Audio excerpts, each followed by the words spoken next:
Greetings, fellow armchair Imagineers. Tiki here. And Monkey. And tonight, well, this afternoon, since it's obviously sunny outside, we're talking Mr. Banks. Yay! When you wish upon a star. Oh, geez, that was out of tune. Yeah. All right, Monkey. So this is the finale of our D23 coverage that we've been rolling out all weekend. And, you know, since I've been lazy with the uploading into the next week because I'm a dumbass like that, but oh well.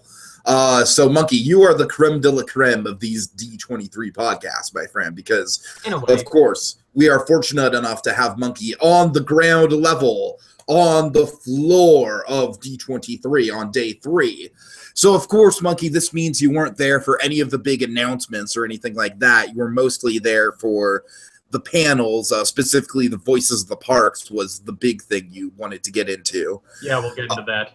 Of course, of course. The last time I kind of teased everyone that the big headlining event for you was meeting Jim Cummings, and then you had to clarify in the comments. And we'll get to that too. Now, Monkey, I just want to ask, I'm curious, when you saw Jim Cummings, was it more of an encounter or less of an encounter than my story of politely smiling and nodding at Bob Gurr?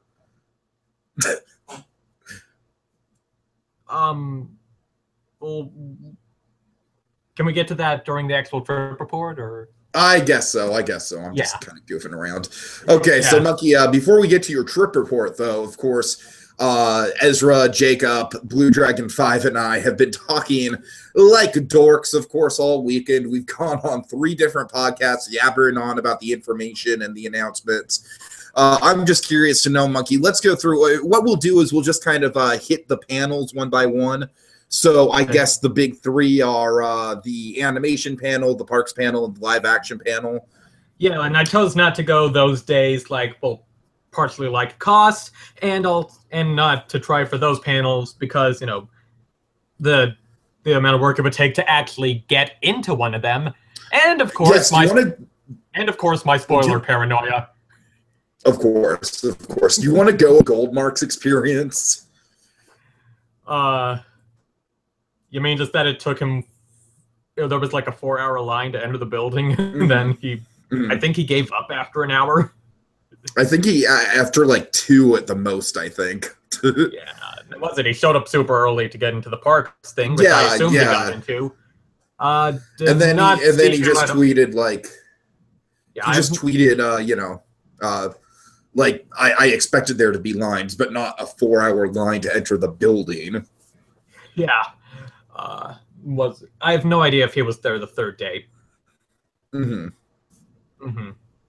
All right, so I guess, Monkey, let's start with the animation. Now, as you know, I kind of had a miniature little mental breakdown about The Incredibles 2. Yeah. I was like, what? It's not the way I want it? Yeah, it does sound kind of missed opportunity, like. Yeah, I'm glad you're on the same page with me about it. I mean, I've never been quite as passionate about The Incredibles, but I'm not super passionate about The Incredibles either. Like, it was a big part of my middle school years growing up, but like over time, I haven't watched it nearly as much as I watch like the Toy Story movies or Up or Ratatouille. You know what I mean?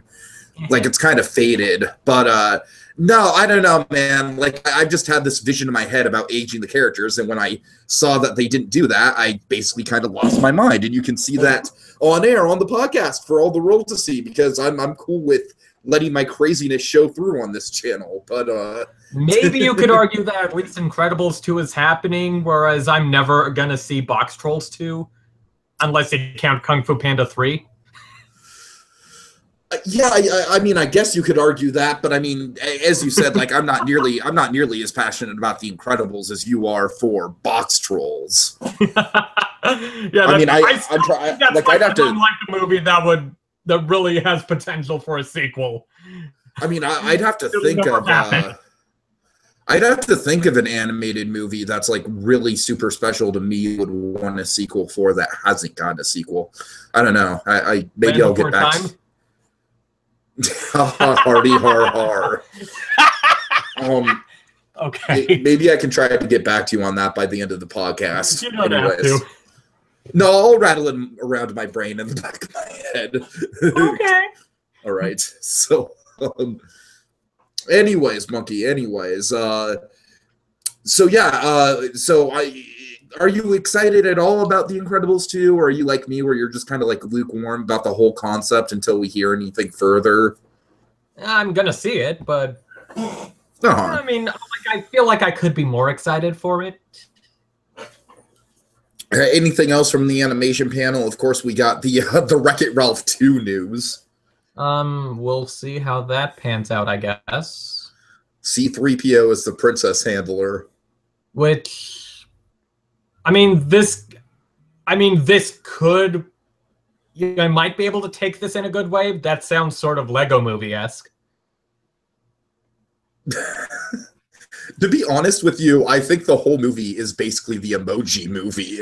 Like, at least the plot, all right? Don't kill me, people. I don't know.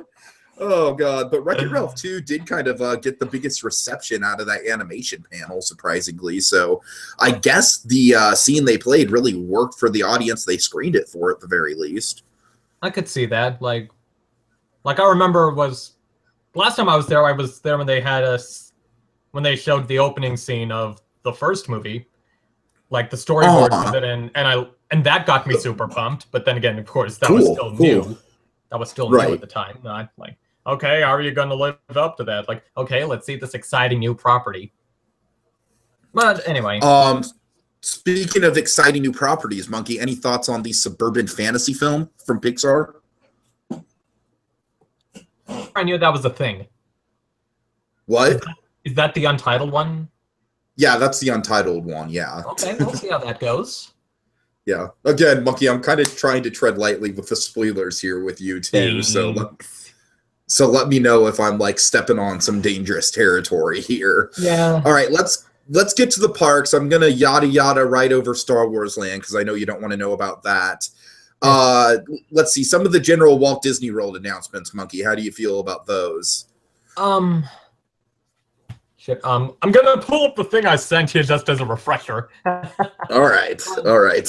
Yeah, I guess maybe hey, hopefully I can get back there in 2022 when this stuff's happening. Let's see. Quick stuff is I guess there's the question of why Tron isn't going to take over the Tomorrowland Speedway as well. What is it taking over? It's going to be a new space. Oh. It's going to take over unused space. No, to be honest with you, I don't really mind that, because from what I understand about Walt Disney World and Epcot is that they have a lot of expansion pads that just haven't been used. So, whatever. Let's see. Anything else? Other things like a Ratatouille. Well, I hope it's not going to be just the Paris ride again. Hopefully they change it up slightly.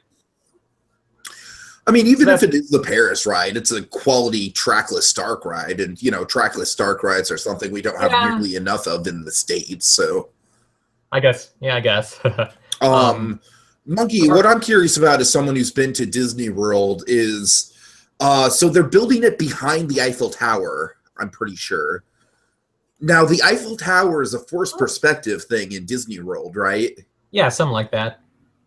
So this is just something that's kind of fascinated me ever since we heard about it being built behind the Eiffel Tower. How would you get behind the Eiffel Tower in that version of Epcot if the Eiffel Tower is a forced perspective? Maybe it's say... I don't know, maybe kind of like how, in Florida's Haunted Mansion, you don't actually go into the building, you enter, under it. Okay, I could see that, maybe something like that. I'm not the most familiar with the France layout. Yeah, I asked Jacob Weil, and he just told me that when he went there, he didn't get a chance to go to France, so I was like, well. Yeah, it's cool that they're just putting in new space for it, not replacing stuff. It's going to be its own space. Sure. Yeah. See, Guardians, I think, is actually the one I'm most anticipating it. Yeah, you're surprisingly high on this. Yeah, I mean, it took like maybe an hour or so, a half hour or so, but I think like especially if they're gonna keep it as an energy pavilion, I think the Guardians are a perfect fit for edutainment about energy in Epcot. And I keep bringing this up, Monkey, but I love your quote, like basically in the pre-show having Star-Lord be like, "Oh man, I can't wait to go on Horizons." Yeah, or like you could even like kind of crack some meta jokes about, like, say, Epcot sponsors, about the sponsorship of Epcot attractions, or like how did I phrase it? Like maybe the Guardians have been called to Epcot to help teach us about energy because studies show that no one's interested in learning on vacation unless recognizable characters are involved. I love it. I love it. That's great. That's great. Yeah. Oh my god. So yeah, I think.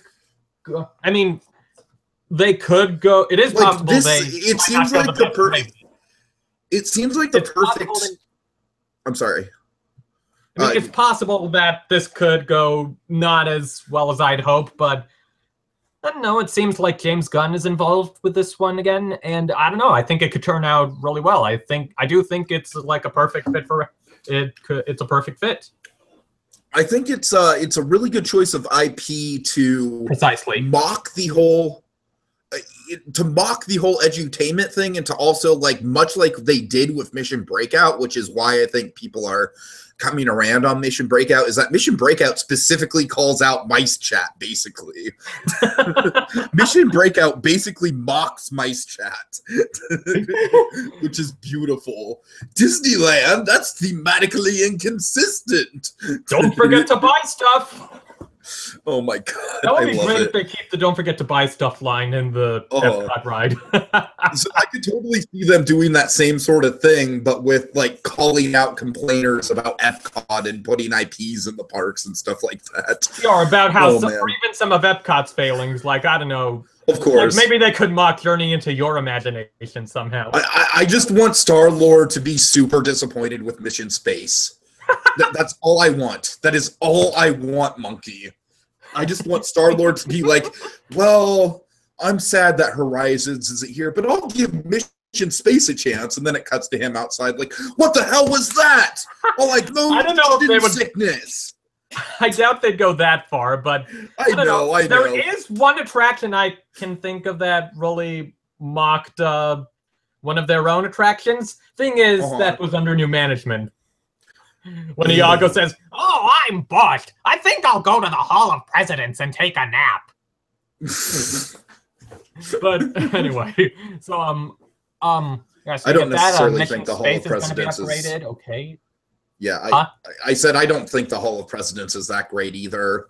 I mean, I think to be we had this Disney debate earlier, and I won with Great Moments with Mr. Lincoln. I think Great Moments with Mr. Lincoln is a superior attraction. Yeah. Anyways. Well, anyway, so Mickey and Minnie's Railway thing. Yes. So Monkey, of course, I'm the one that this directly screws over the most. All right. Yeah. I just want to make that clear because I have a trip to Disney World next year, and as you pointed out, they're closing it.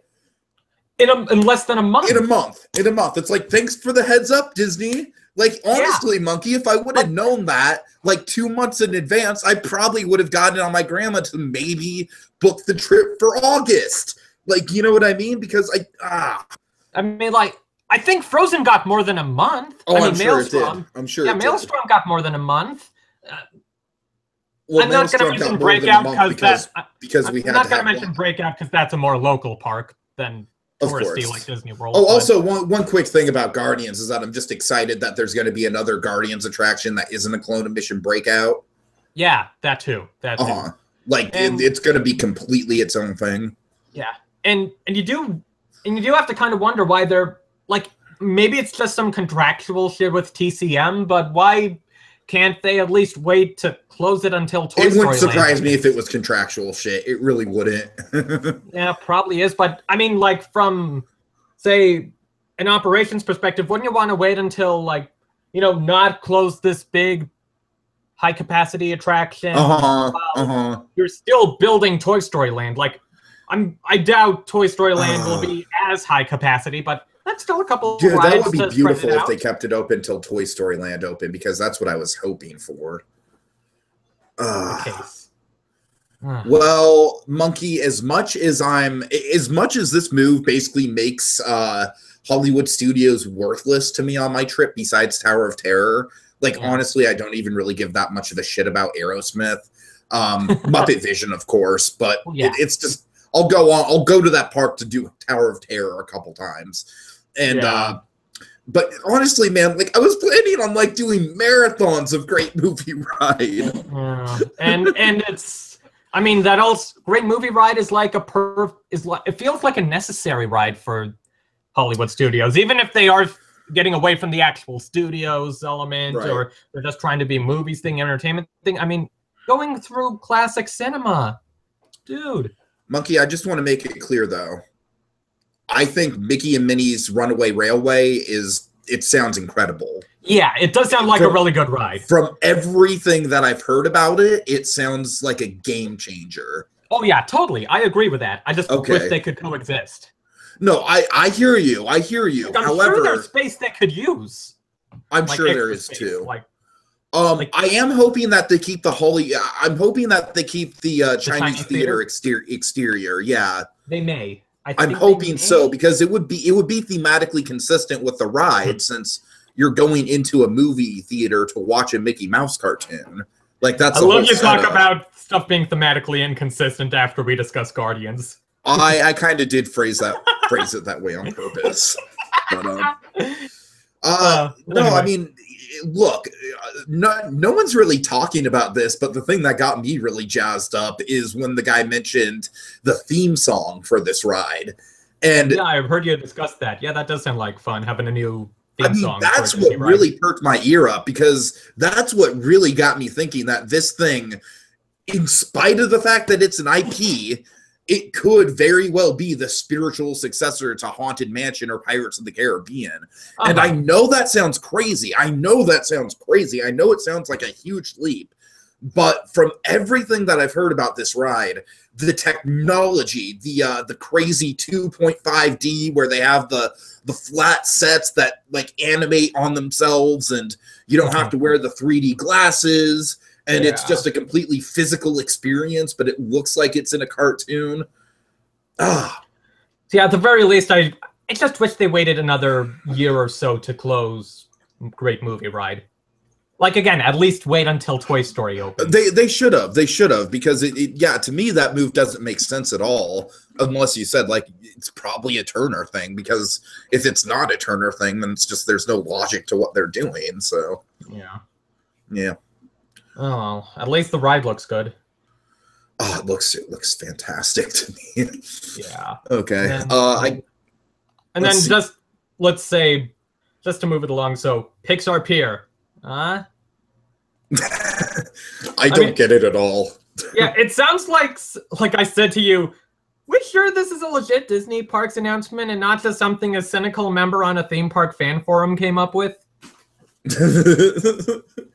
What I'm hoping is that it's just part of the Pixar whatever the fuck promotion that they're doing. This is supposed to be permanent. It's supposed to be permanent. It's supposed to be permanent. Oh, sweet Jesus. I mean, like I told you, let's just end the charade and quit calling the park Disney California Adventure. Like, I think that's an inevitability, Monkey. I think that's gonna yeah, like I said, let's call it like Disney's Marvelous Journeys Park or something like that. I like that. Yeah, and you could still keep the Grizzly Peak area, whatever. Of course, sure. Yeah, and sure. Pacific Wharf even. Like Hell Mermaid could become part of Pacific Wharf. I think Pacific Wharf is definitely like the saving grace for Little Mermaid. Yeah. Yeah. Then whatever. So. I mean, I guess we'll see what happens. Maybe it'll look nice. Yeah, perhaps. But it is weird, like, them going like, okay, we're gonna redo Paradise Pier again. Like something we already wrapped up earlier this decade, but we're gonna do it again. Yeah, that to me is the really strange thing about it, because I don't know, to me, Monkey, I think Silly Symphony Swings is more or less a perfect flat ride. Mm-hmm.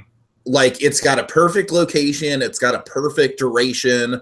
It looks perfect. Yeah, it's got a good soundtrack.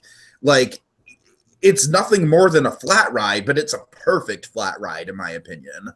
And now what are they going to do? They're just going to, like, I don't know. Like, is Woody's face from Woody Roundup going to be on the fun wheel? Maybe it'll be like the Luxo ball or something? I don't know. I want it to be the Woody's Roundup face. Like the giant cowboy face with like the the red dimples and stuff. I just hope they do something with the Maliboomer space, like an actual thing with it. I mean, at the very least, they could do the Green Army Man parachute drop. Yeah, wasn't that something they were thinking of doing before, putting a parachute drop there? Isn't that something that's coming to Pixar Land?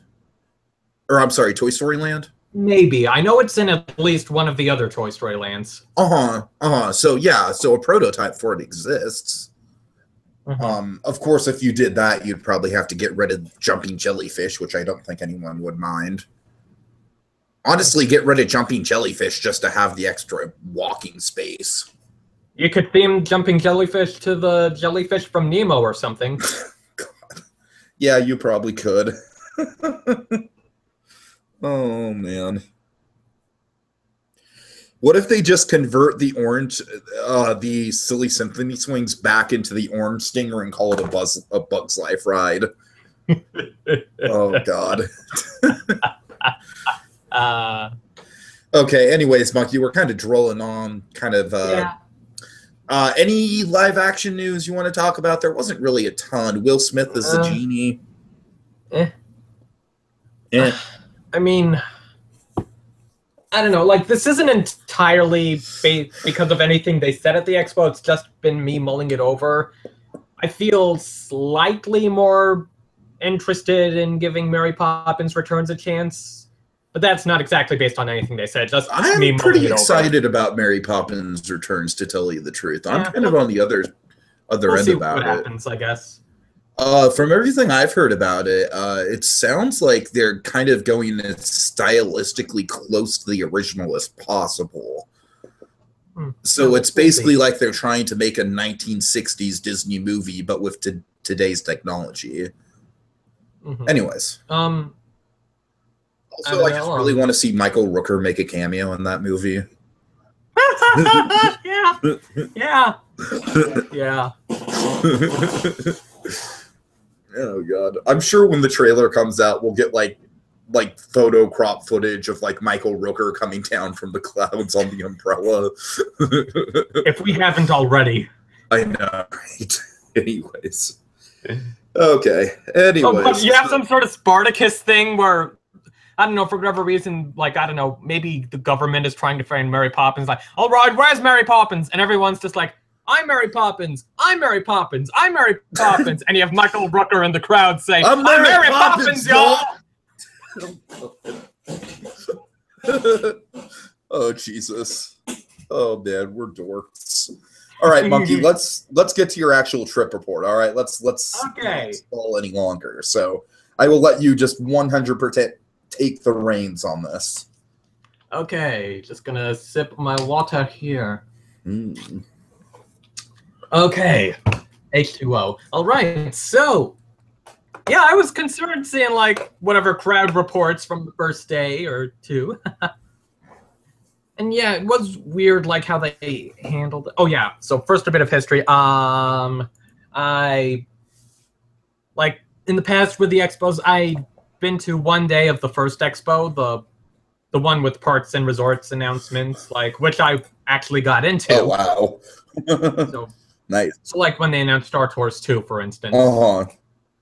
Then I did all 3 days of the 2011 expo, which. Yeah, had some cool stuff in there, even though maybe some of the crowd control or organization stuff could have been better. And, you know, you think, like, this is their 5th time. They would have figured it out a bit better by now. It sounds to me like this is the worst year yet in terms of that. Yeah. I mean, maybe things were slightly better my day, but I don't know. Things just kind of relatively worked for me. I don't know about anyone else. And, of course, my day didn't have something as huge as movie announcements or things. Yeah, but it is weird, like, So like on their website or in the thing I got, they said like, for Sunday no lineups will be allowed before 6 p.m. Oh, like God. lineups won't begin. So no, sorry, I mean lineups will begin won't begin before 6 a.m. Oh, okay. I was thinking like 6 p.m. on Saturday. Okay. Like show floor, no lineup before 6 a.m. and for Hall D23 shows not before 10:30 a.m. Mm-hmm. And like Hall D23 was just 2 Alan Menken shows, which I had considered trying, but I figured it would be too much of a hassle to do, and it wasn't super important for me to do. But anyway, so yeah, I woke up like a little after 4 in the morning. I got there about 5 a.m. and I was able to get in line at that time. So yeah, they said like we're not opening the line till 6 a.m.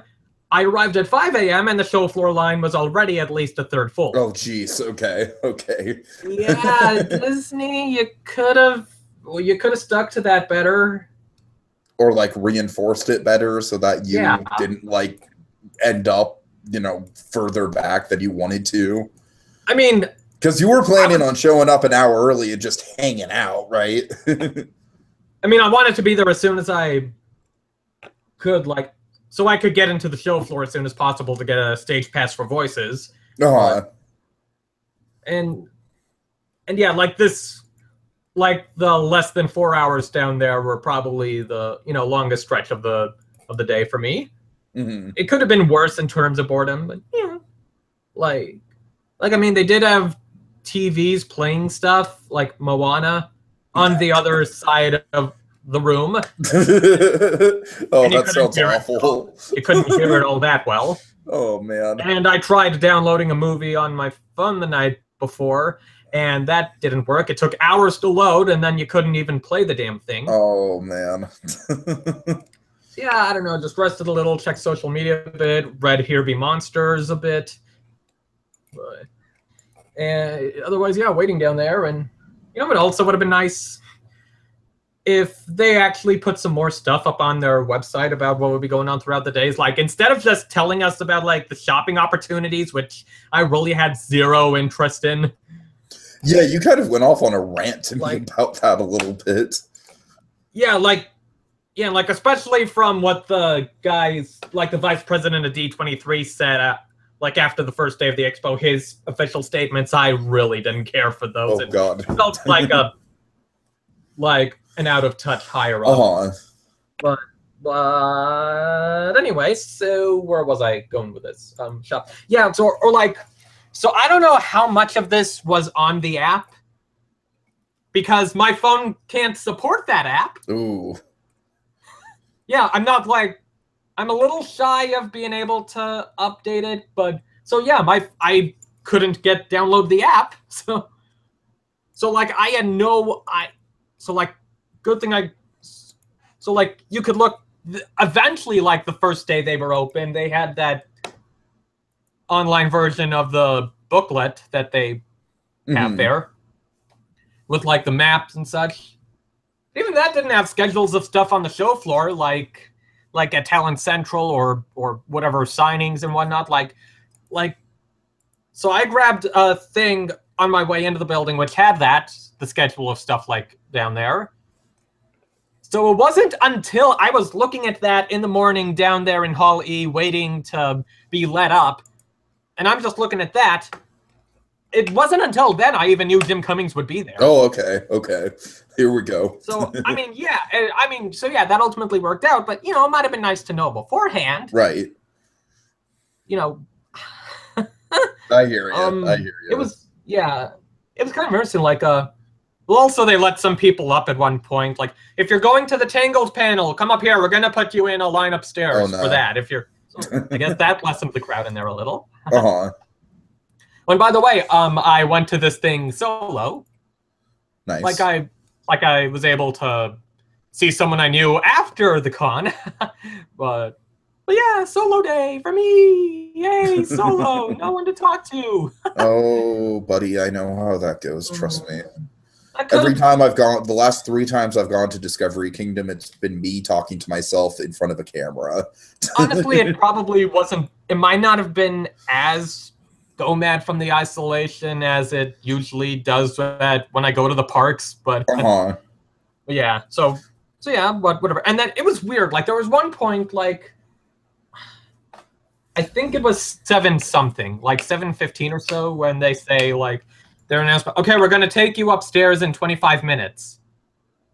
At one point, I'm like, okay, I think it's been longer than 25 minutes. Oh, God. Yeah, it was like at least an hour or so before they actually moved us up. Oh, God, that would drive me nuts. They did apologize for the delay, but it would have been nice to, update us at the 25-minute mark. Right. So, yeah, eventually went into a spot like by Hall A, where some of the extended switchback queue was in. And as I'm going there, walking by the doors and such, the part of my brain was like, don't wave to the people outside. That would be mean. Yeah, it sounds like the line stretched all the way down to Catella again. Oh, God. Oh, that's bad. Oh, wow. Yeah, like that happened. I guess that happened at least 2 days in a row. So yeah, as long as I was down there, I guess it was worth it. So like I was able to get in the show floor. I got to the stage pass thing, and it was beautiful. Like pretty much no one there at the stage pass queue. That must have felt like such relief. Yeah, and I easily got a thing for voices. Nice. Yeah, we'll get to voices later. And let's see, where did I go from there? From there, I went to the DuckTales booth. DuckTales? Because I'd heard... Whoa! Because I'd heard that got long lines and it would eventually be closed off. So I waited there for a while and stand by, and at one point, I guess like at intervals, they would go to people in line and hand out wristbands to come back at a later time. Okay. And that's what happened with me. Like I got a wristband to come back like at 11 to noon in that hour. I wasn't crazy about the layout of the expo. Like it seemed like something that could be difficult to navigate. Like everything's felt sort of all segmented, and it was like a maze. Ooh, that you could say that's not good. Like I remember, maybe my memory's just faulty, but I could have sworn like the 2011 Expo, the show floor felt more open or something. Probably just more booths. Maybe.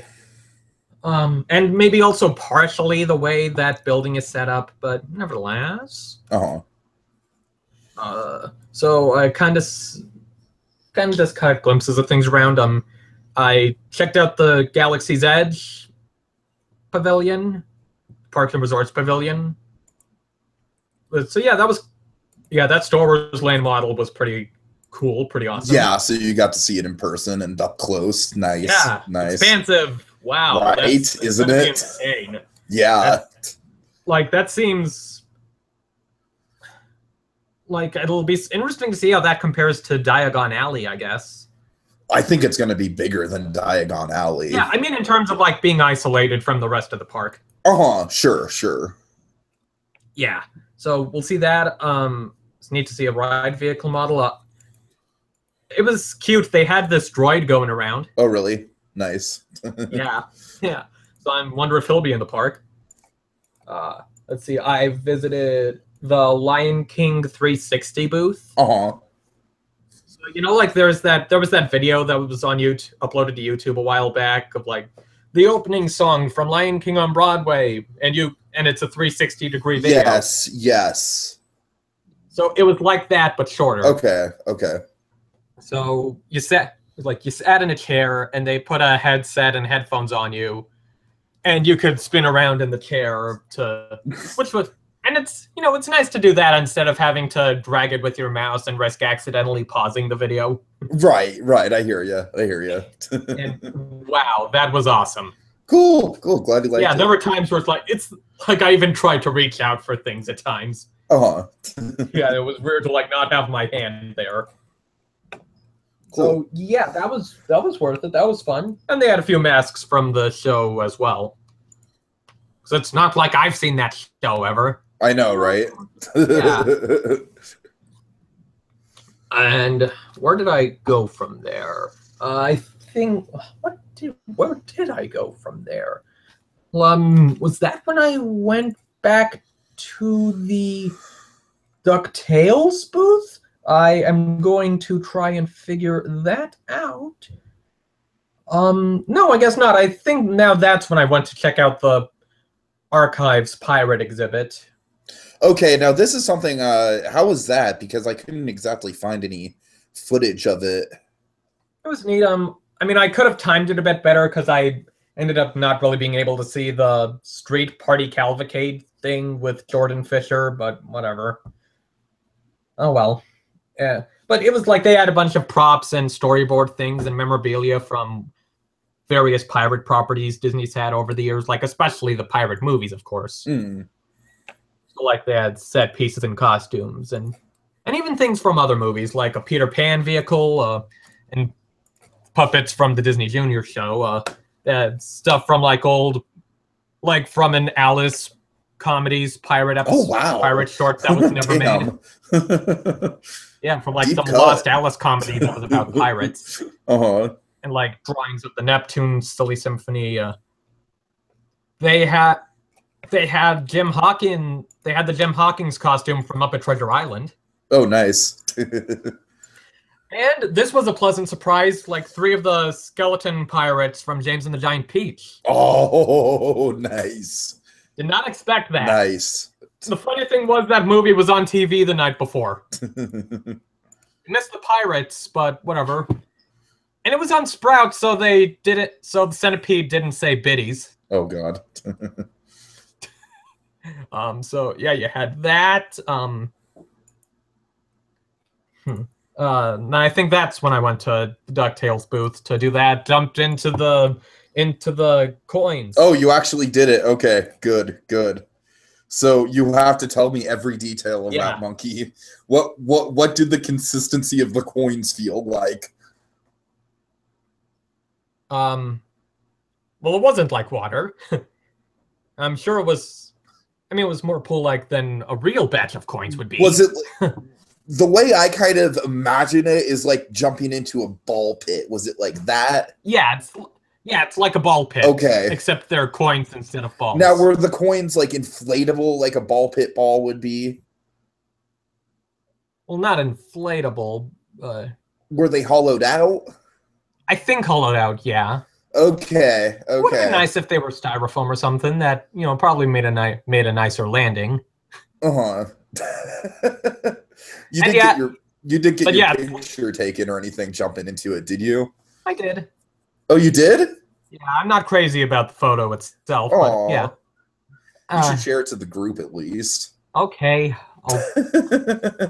I'll do that now. But anyway, so yeah. And of course that's one of those things where it's like you get out and it's like you're doing it and you're like, okay, I'm definitely showering tonight. Oh yeah, exactly. Right. But hey, once in a lifetime thing, man. Once in a lifetime thing. Yeah. You jumped in Scrooge McDuck's money bin. Yeah. Oh God. Oh, I bet. Yeah. So where did I go after that? I think there was when I began, feeling pretty hungry and like not wanting to use up whatever food resources I already had. Made my quest to find a churro. Took longer than it should have. Yeah, I found the churro. And then I was trying to kill time before. I tried to see if I'd be able to get a glimpse of Michael Giacchino. Oh. Is that how you say his name? Yeah, Giacchino. Yeah. I don't think I did. I'm not sure how they had it set up, but whatever. And like I still had time to kill. His score for Planet of the Apes, the latest one, War for the Planet of the Apes, was incredible. Okay. Anyways, so I think this is when I tried to kill time before getting a stage pass for Legends of Imagineering. So I looked sort of around like the booths from other groups like Mice Chat or travel agencies or it was cool. There was this one booth that had the sea serpent from the submarine voyage. Nice. Yeah, not a recreation, the original thing. Yeah, that was cool to see. Mm-hmm. Shorter than I expected. So yeah, I got the stage pass. The line was longer. Like it was at least halfway filled Okay. for stage pass by that point. So this would be like a little before 12:30, but it moved at an okay pace. So I did that, and I believe that this is when I went up to floor 3 to stake out to get my spot for Voices of the Parks, like over like less than 90 minutes before it actually started. And how'd that go? So yeah, I was like the 9th person in the stage pass line. Yay. Nice. Which helped me secure a front row seat. Oh yeah. Yeah. Yeah, Voices of the Parks. This was the big reason I chose to go on the Sunday, was for that panel. Like I went to the one in 2011. That was my favorite thing, at my favorite panel, the presentation that I attended. And I got into the studio's presentation that year. Close second, but yeah, Voices was still my favorite that time. And yeah, this was a fun one. Nice. I watched some of what you sent me. I unfortunately I haven't been feeling too great the past couple days, so I didn't get a chance to watch all of it. But yeah, it's a fun panel. It's like some pretty funny moments. Like there's this great bit of like kind of like ragging on Chris Edgerly that happens when he finishes up based on like some of his stories. It's like, I won't say go into details, but it was hilarious. Like they just like different members of the panel just kept adding on to the joke. It was hysterical. Right. It's like Chris Edgerly wraps up, and then Fred Tatasciore adds something, and then BJ Ward adds something onto that, and then Bill Rogers adds onto that, and then I think Yanni Alvarez is her name, adds onto that. It was hysterical. Nice. But yeah, Fred Tatasciore had some pretty funny moments throughout the thing. And it was funny, like, so, like, the other times they did it, like, it would usually end with them reading stuff from some of their bits from the parks live. Like, say, BJ Ward reading the People Movers. It started, when they introduce them, they just play the audio, right? Yeah, that's how it's always been for that panel. Okay. But, so like, say the first year, they would hand Mark Silverman a script, and he would read a script of like some of his dialogue from the Tower of Terror, and he would read it as Rod Serling.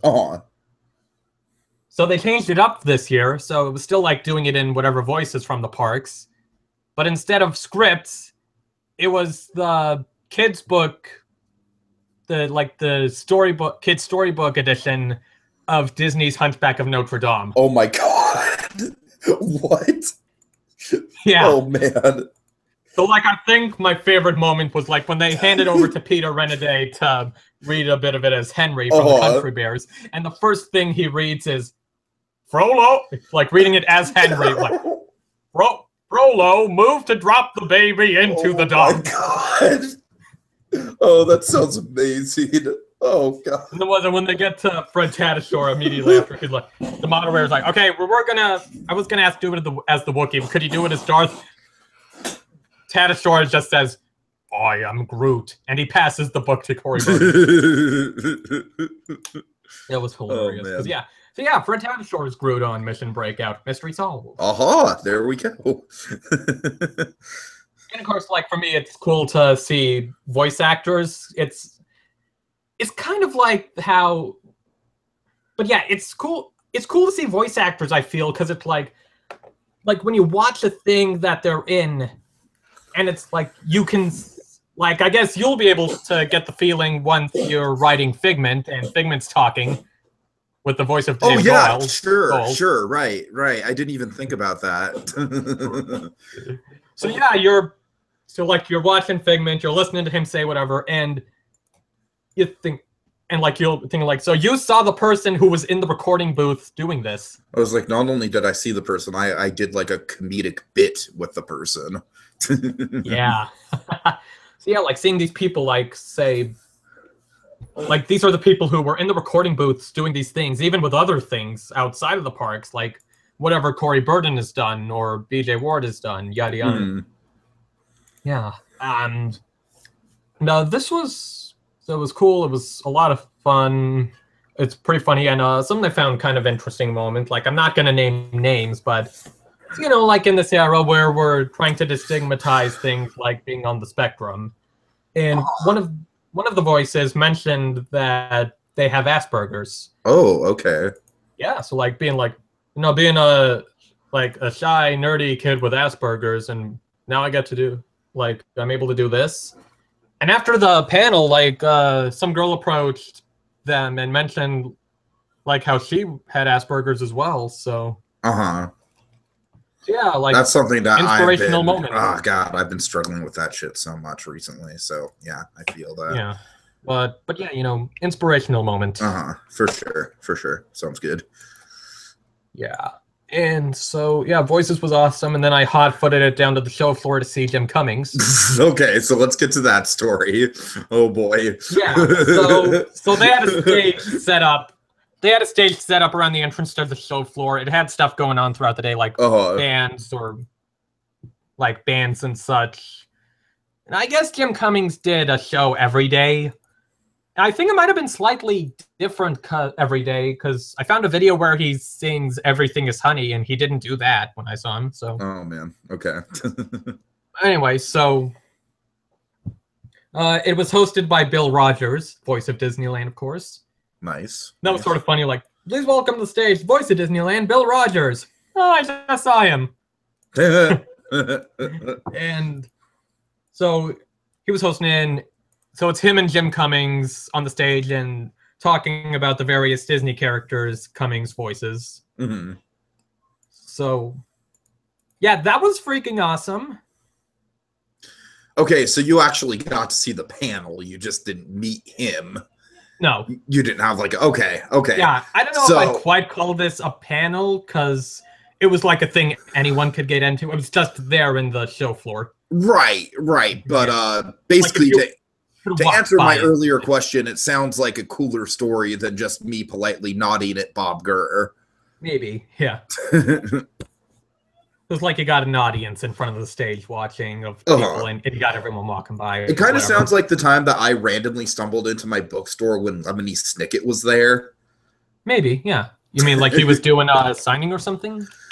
Well, yeah, he was doing a signing, but he was also doing a performance. So he busted out his accordion and started singing a song. Yeah, it was more like that. And yeah, Jim Cummings did sing a few songs. Like, he sang both his Princess and the Frog songs. Nice. And he sang Wonderful Thing About Tiggers, which, wow.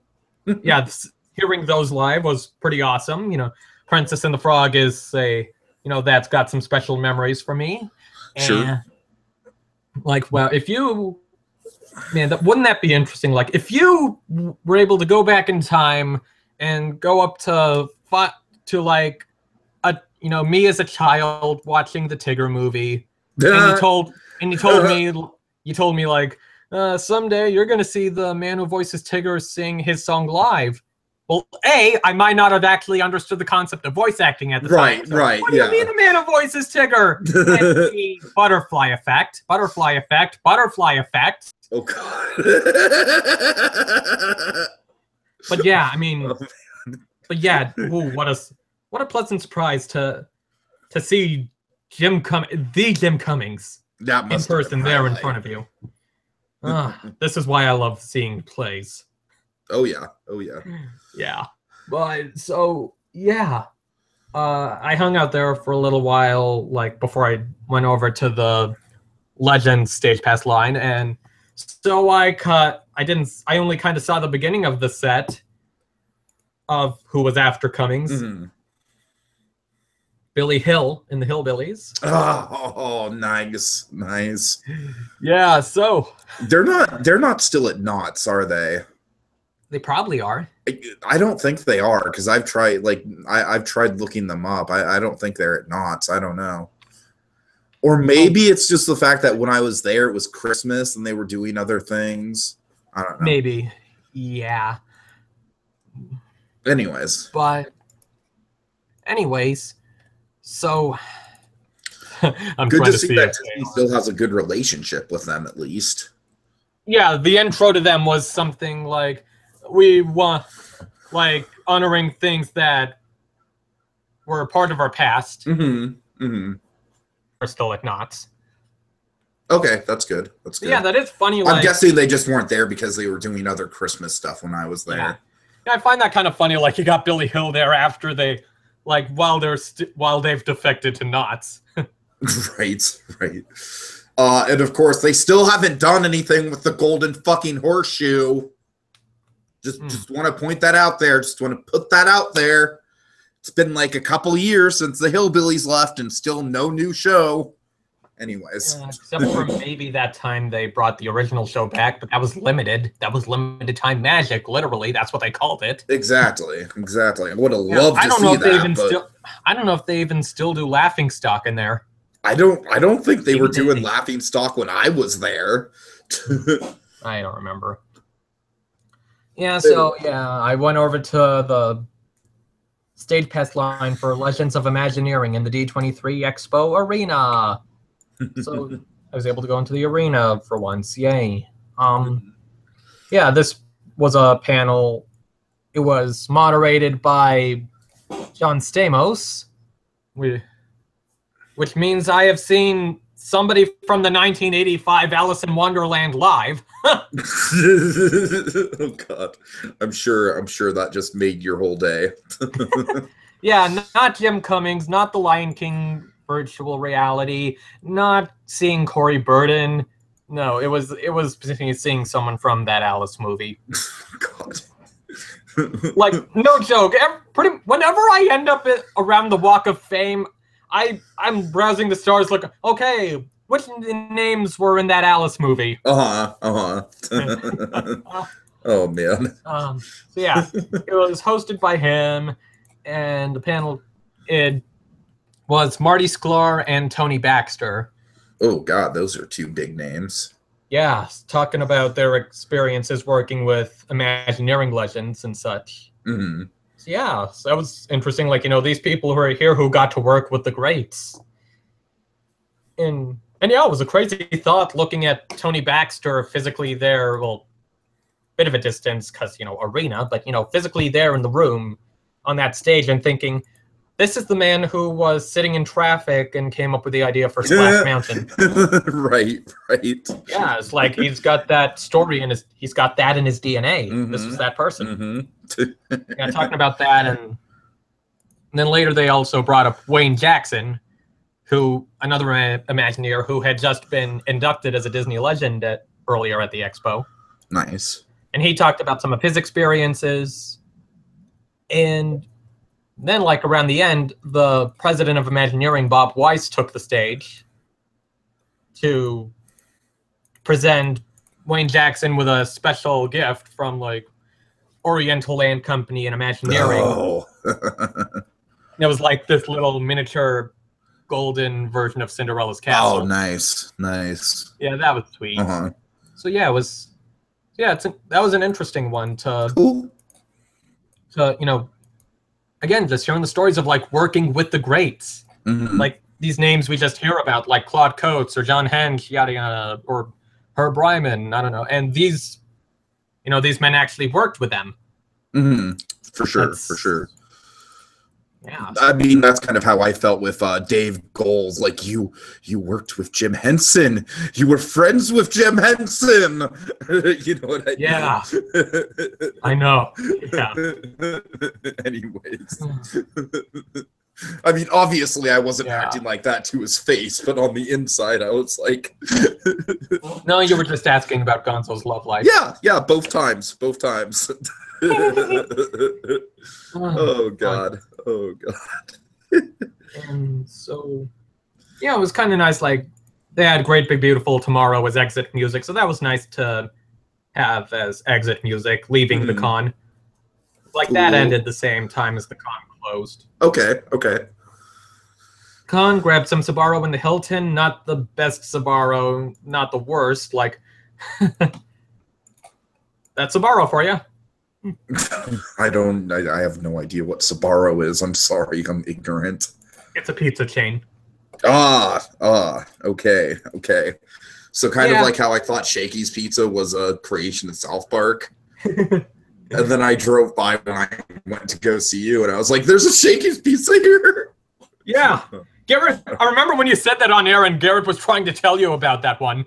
Oh God, right. Yeah, like if you look back, he's like, "There's one near Disneyland. There's one near Disneyland." But yeah, I mean, there's worse Sbarros than that one, but hell, I think the one in the Orlando International Airport was better. Mm-hmm. And All yeah, right, this Monkey. is yeah. So this is a wrap. This was my time at the Pizza Expo. Yes, awesome. I wonder if there really are pizza expos. Maybe. It's worth a Google.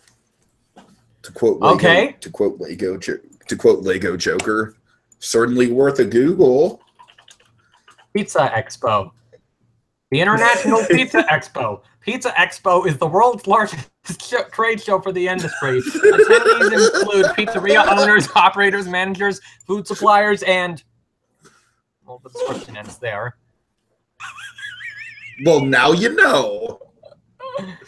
Yeah, it's happening in March 2018 at the Las Vegas Convention Center. All right. Well, folks, this concludes our epic D23 coverage for the channel. Thank you so much, Monkey, for giving us a ground floor trip report. It's been an exciting couple days, guys, for D23. Of course, this is leading right into Comic-Con. Oh, God. Here's hoping Leica finally announces their next movie. That'd be nice. They have an exhibit in San Diego at the same time, so... Ooh, okay. Yeah, here's hoping that let's see. Something. Now, of course, Monkey, let's, in terms of stuff that you and I are going to be together over the next few months, I don't know. What's the next Theater Geeks we have planned? Maybe a Disney one, or maybe something with Man-Eating Wreath when he comes back from after his thing. Oh, that's right. What show is he going to see? We can talk about that after, but yeah, right. Of course. Yeah, anyways. And like you were thinking, tackling Disney one show at a time. One show at a time. Yes, I think that'd be probably The Lion King would be another one. You know, yeah. So like, because I'm gonna be seeing Hunchback next year. So yeah, so we could handle like Lion King, Beauty and the Beast. Mary Poppins is worth its own. Could fill an entire video discussing I'm that sure it show. could. Yeah. Anyways. And yeah, it's same with Lion King and even Beauty and the Beast. And you also need to get on watching Birdman, sir. Birdman, I know. I know. And especially after Spider-Man Homecoming. I know, right? And My Dinner with Andre, too. I'd also like to My Dinner with Andre. Oh, yeah, that. Yeah, that's kind of the podcast that killed Theater Geeks for a while because we couldn't figure out a way to do it. Anyways. Insert Andre isn't here joke. But Andre, I just love my electric blanket. Okay, have a good one, folks. We will be back to our regularly scheduled Christmas in July soon on the So You Want to Be an Imagineer channel. You heathens.